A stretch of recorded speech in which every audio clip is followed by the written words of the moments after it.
Bonjour à tous, petite vidéo pour vous tourner un point lecture et on va commencer par The Déception. Enfin déception c'est abandon. Pensée en Chine sous la direction d'An Sheng aux éditions Folio que j'ai eu dans le cadre d'une masse critique, donc c'est d'autant plus gênant. Honnêtement c'est très gênant je trouve donc, quand ça arrive comme ça. Quand vous voyez la quatrième de couve en fait, moi je m'étais dit ah ça va être hyper intéressant pour comprendre la Chine en fait. Parce que la Chine est très paradoxale, enfin c'est même pas paradoxal parce que ça s'applique plus au Japon, mais c'est la manière de penser qui est très particulière, que pour nous occidentaux c'est impossible à comprendre, et je m'étais dit ça va être l'occasion en or de comprendre quelque chose qui m'échappe. Et le problème que j'ai eu, j'ai lu une centaine de pages quand même, j'ai été courageuse, je m'estime courageuse, hein. Je suis pas du. Enfin, j'ai pas envie de descendre ce livre parce que je pense que des gens pourront le lire, mais il est extrêmement complexe, extrêmement technique. Il y a des mots, j'étais là, waouh! J'ai envie de dire, t'as écrit tout ça pour me dire ça, et je suis même pas sûre d'avoir compris, en fait, tellement c'est complexe. En fait, ils opposent des différentes façons de penser de la part de différents intellectuels chinois, enfin pour la partie que j'ai lue, sur la base de la façon de penser chinoise qui s'appelle le Tianxia et sa définition. Grosso modo, c'est ce que j'ai lu en 100 pages. Oui, c'est très... et en fait, au début, il y a quelques passages, enfin, il y a eu un passage qui m'a marqué parce que quand j'ai lu, j'ai dit, mais on est en plein dedans en fait.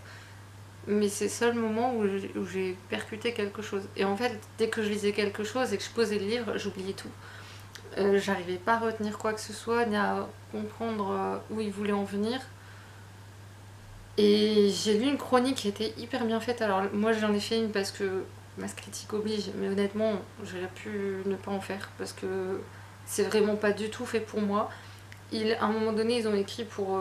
on a passé sous les silences tout ça pour les néophytes en fait. Et le problème c'est que je vais pas dire je connais rien sur la Chine, j'ai une base quand même, mais même comme ça non. Non, c'est beaucoup trop compliqué. Je pense que ça s'adresse vraiment à une élite type Sciences Po. Les gens qui font de Sciences Po, qui font des trucs vraiment qui nécessitent cette façon de s'exprimer. Mais c'est pas fait pour n'importe quel public, c'est pas vrai. Ça, c'est totalement faux. Bref, donc un livre qui part à la vente. Dear Evan Hansen de plein de gens aux éditions Bayard. Masse critique privilégiée, et honnêtement j'ai hésité parce que quand je l'ai reçu, j'allais commencer à travailler. Je me suis dit je vais lire ça quand?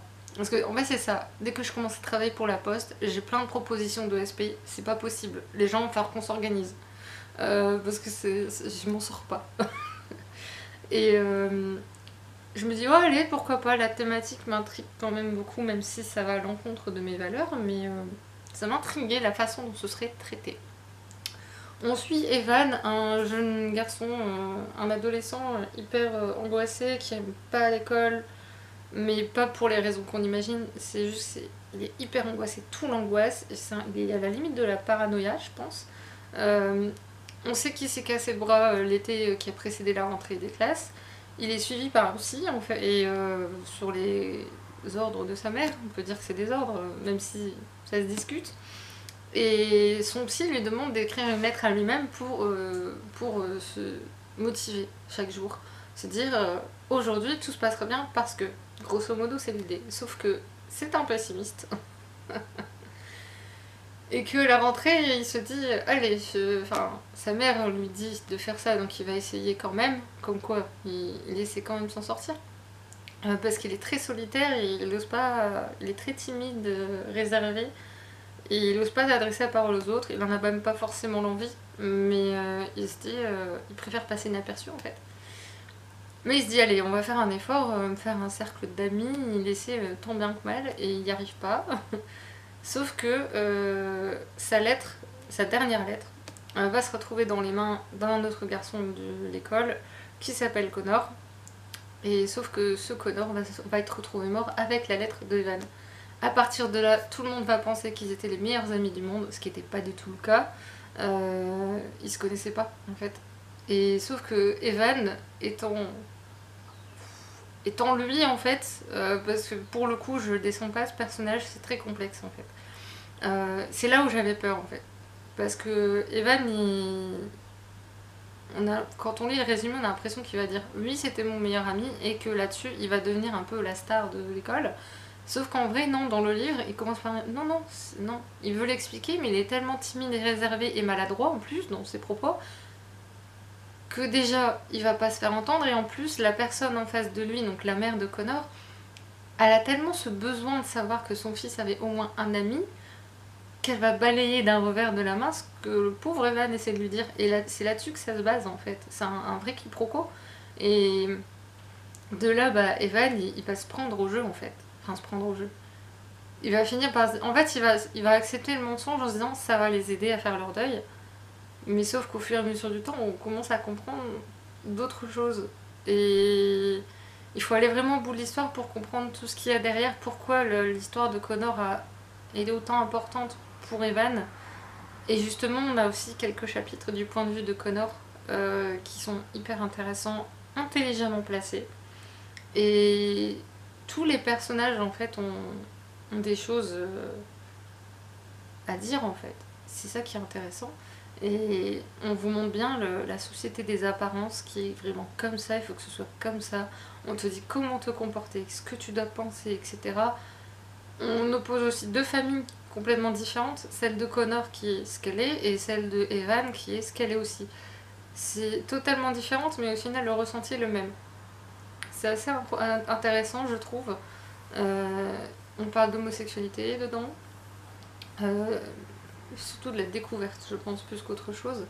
Donc les apparences, le mensonge. Alors c'est surtout le mensonge qui m'en a vient. Bon, est-ce que c'est bien de mentir pour être populaire, c'est marqué, mais pour avoir une vie rêvée. Mais je reformulerai la question.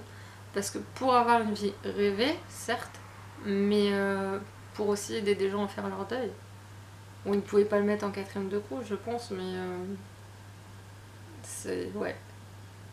J'ai trouvé hyper intéressant, hyper bien construit. Pas moralisateur non plus. Ça, c'est important, parce que la morale... Et il y a un ami de famille, je crois, ou un truc comme ça, que Evan a. Et j'adorais ce personnage parce que quand on lit simplement ce qu'il dit, on se dit mais c'est une tête à claque, et en fait pas du tout. Ensuite, j'ai commencé les carnets de l'apothicaire, tome 1 et 2, aux éditions Kion. Je kiffe ce manga. Je m'en doutais, honnêtement. Quand ils ont commencé à en parler, je le savais. Hein. J'adore cette illustration. Et en fait, pour résumer, c'est une... attendez. Hop. Oui. Elle s'est retrouvée servante dans le quartier des femmes du palais impérial, sauf qu'elle a des connaissances en tant qu'apothicaire et que même si elle a voulu se faire discrète, elle a sauvé la vie de plusieurs concubines et d'un nouveau-né. Mais elle va se faire griller en fait par lui, Jinchi. Et du coup, elle va être engagée pour servir une des concubines. Et là-dessus, il va y avoir plus ou moins des enquêtes par tome en fait, par rapport à son rôle d'apothicaire. Et ce que j'adore, c'est que déjà, elle est complètement pas bien dans sa tête, hein, faut dire ce qui est, parce que quand on voit comment elle prend son rôle d'apothicaire, t'as envie de dire t'es pas bien ma fille. Et lui, Jinchi, je pense qu'on va être étonné quand on va savoir quel est son rôle exact au sein du palais impérial. Je le sens, mais des kilomètres quoi. Et j'aime beaucoup ce manga parce que on casse tous les clichés en fait. L'héroïne est très intelligente quand même parce que, enfin, ouais, elle est hyper intelligente. Jinchi, c'est le personnage aux cheveux longs qui habituellement est très... Vous savez comment ils sont dans les mangas, les personnages aux cheveux longs sont toujours très emblématiques, très mystérieux, très... Voilà. Et lui, il a se dégage cette horreur-là, mais à un moment donné, ça casse totalement son image. Je dis pas quoi, mais... Et j'aime beaucoup ce manga. Je les trouve trop courts les tomes en fait. Limite, je préférais qu'on fasse un bon tome d'un coup et voilà. Et en même temps, ça dépeint très bien la Chine de l'époque. Après, c'est l'adaptation manga d'un roman. C'était d'un roman de je sais plus qui d'ailleurs, je sais plus rien. Mais c'est pas grave, on s'en fout. Tout ça pour dire que c'est génial, que je vous le recommande puissance 1000, et voilà. Bande dessinée, Le Masque aux 1000 larmes, le tome 2, pour prix de mes tourments de Ali et Chauvel aux éditions d'Argo.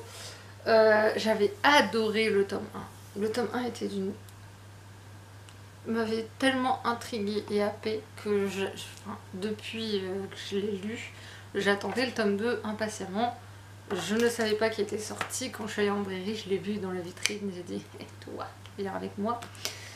Je l'ai lu en rentrant. Et tout ce qu'il en est sorti, c'est un ça. Je crois que vous avez compris l'idée. J'avais pas... Je suis un peu déçue par la fin. Je considère que ça va peut-être trop vite. Je sais pas. Je sais pas ce qui m'a bloqué. Mais je me suis dit, la meuf, elle a fait tout ça pour ça.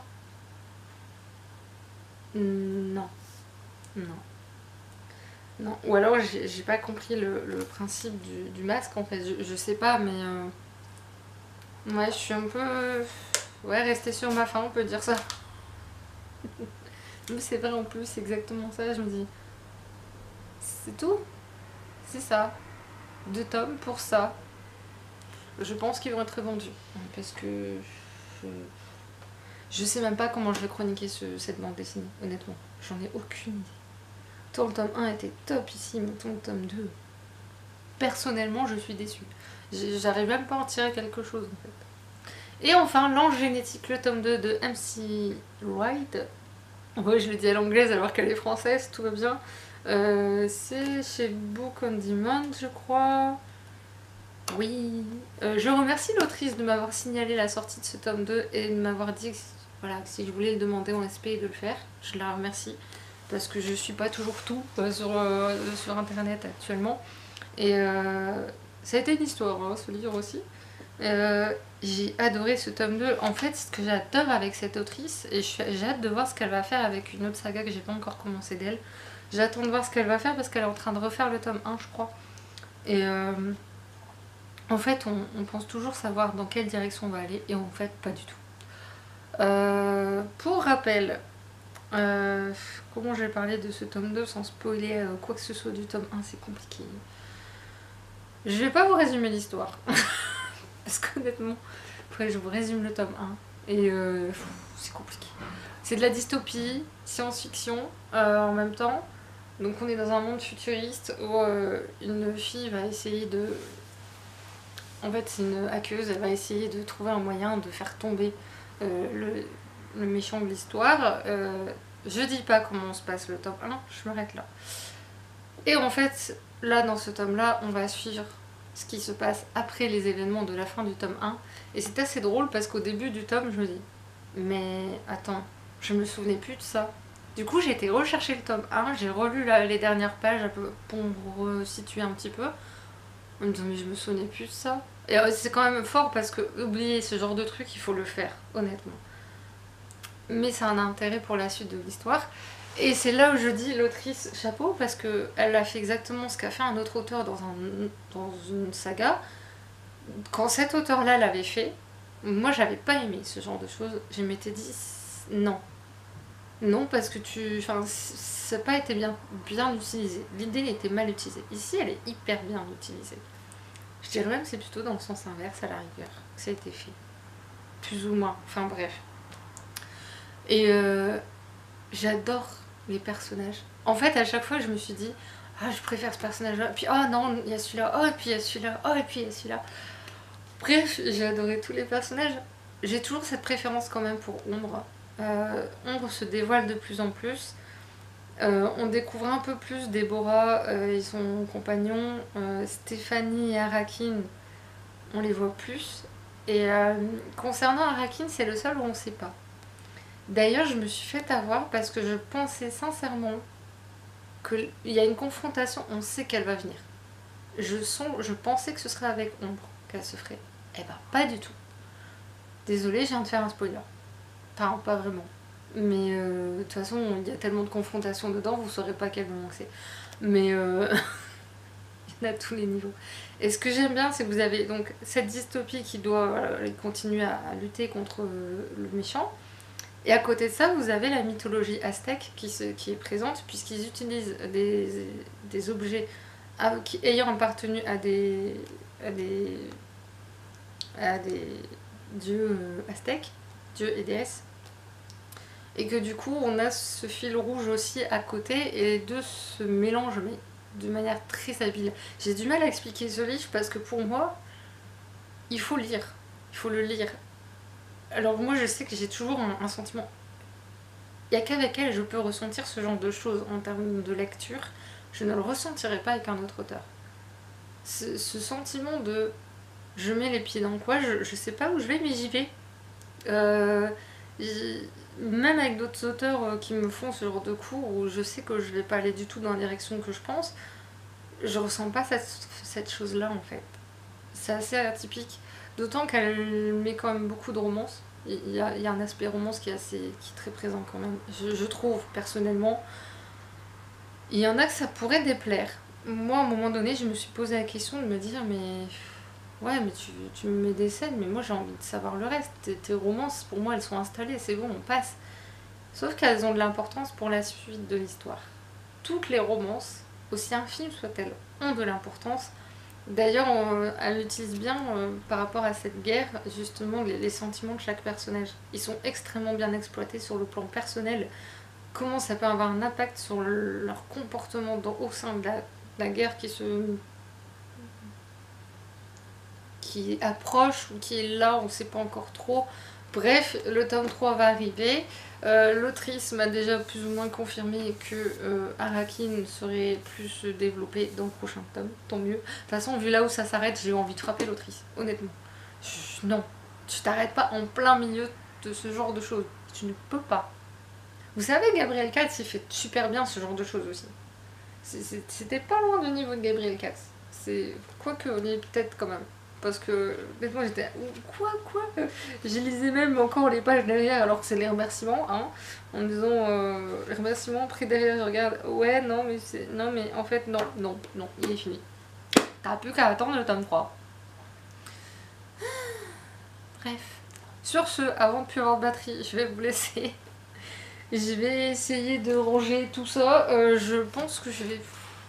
Ça fait un peu tard quand même. Il faudrait que je range tout ça en fait, que je fasse les poussières et que je change ma façon de ranger mes livres. Mais si je commence, il faut que je termine et que je suis fatiguée. Ou alors j'attends le week-end de Pâques. Ouais, on va faire ça. Je vais faire ça. Sur ce, j'espère que cette vidéo vous aura plu, que je vous aurai donné envie de craquer pour certains livres quand même. Et que vous aurez lu plein de choses. Dites-moi en commentaire en termes de réception, de lecture, vos derniers coups de cœur, ce genre de choses. Moi j'aime bien savoir. Je vous réponds plus vite évidemment.